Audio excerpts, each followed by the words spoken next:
Do you know that you have a magnetic field that's around you that's called the human biofield, or sometimes known as your aura? The biofield can get damaged with all of the toxins and harmful frequencies that's in the environment today, or even just negative, draining people. Let's talk about some ways that we can strengthen our biofield and aura. So the first one I want to talk about is sound healing. Sound healing is amazing. I'm a trained sound healer, and I can attest to its benefits in my own life, which makes it makes sense to me anyway. Because I've always been moved by music and lyrics, and I can feel the music. I can feel real music. Like from the '60s and '70s. I can feel it.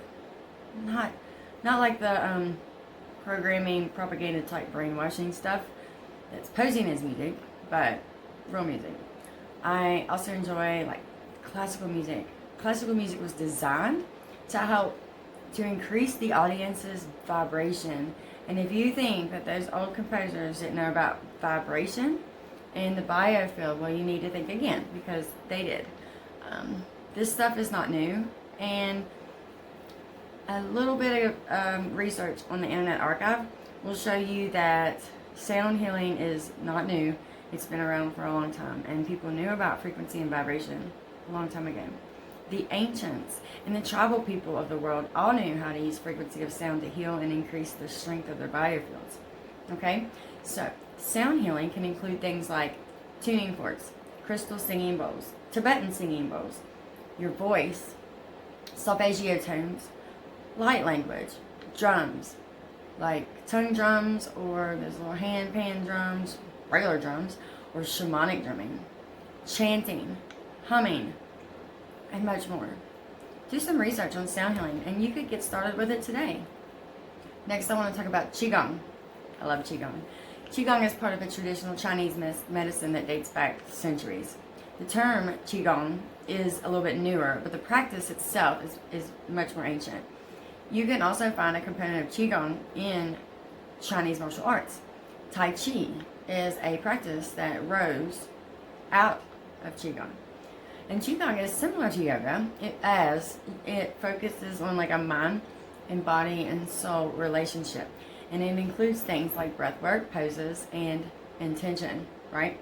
So like yoga, which works to help move the prana, which is through our bodies, the energy, well, they call it Qi.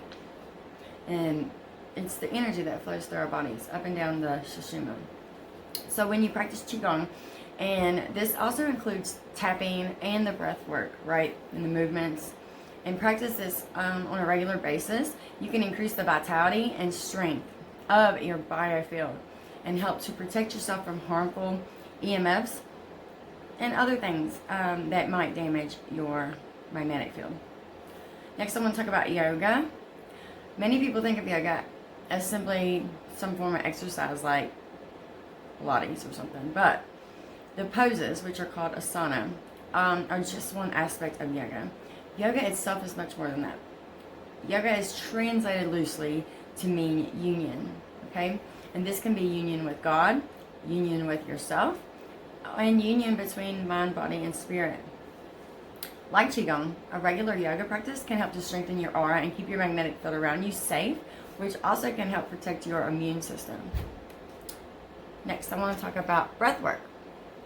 So there's many different breathing techniques that you can practice to help strengthen your aura and even help work through some underlying generational trauma. A simple way to practice this on your own is to choose a deep breathing exercise that feels comfortable to you and practice it once a day for a few weeks to see if you have any improvements. Some easy pranayama techniques that you can include, or that you can try now and include into your everyday routine, include alternate nostril breathing, belly breathing, ujjayi breathing, lion's breath, which this is a perfect time to practice lion's breath with the lion's gate. It's Leo season, right? Or you can try cooling breath, or also like box breathing, right? You can, when you begin working with pranayama, it's very essential that you keep your spine straight and start really small, because there are advanced breathing techniques that may make you worse if you start out and try to do things that maybe you're not ready for. Okay, next I want to talk about EFT tapping, which EFT stands for Emotional Freedom Technique, and it is another mind and body and soul technique similar to acupuncture, right? So essentially, you are tapping on these triggering points in the body and the head, right, to release trapped emotions in the body. And in turn, it also helps to raise your vibration and strengthen your biofield.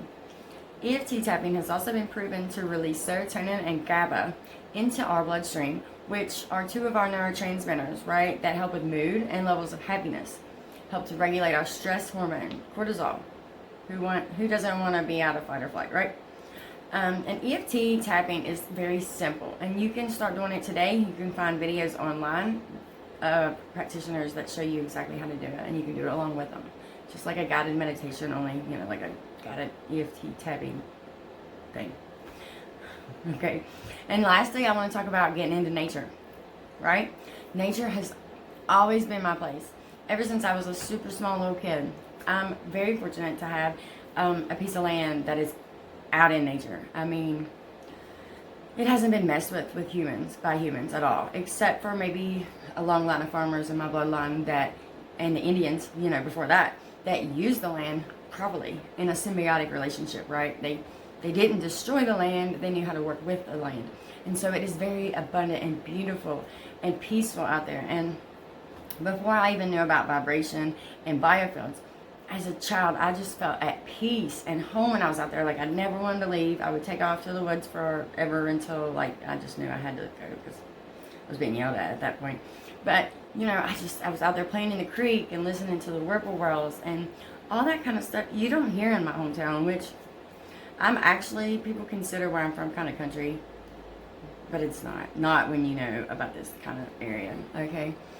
To me, this is a sanctuary. I can still feel God.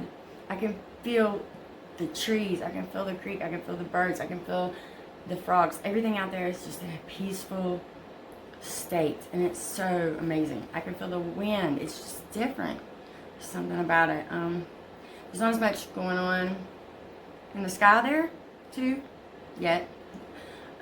So it's still nature in its highest glory. So what you need to do is get out into nature, raise your vibration, and strengthen your biofield. Go outside barefoot, hug a tree, or walk through a creek or a stream barefoot.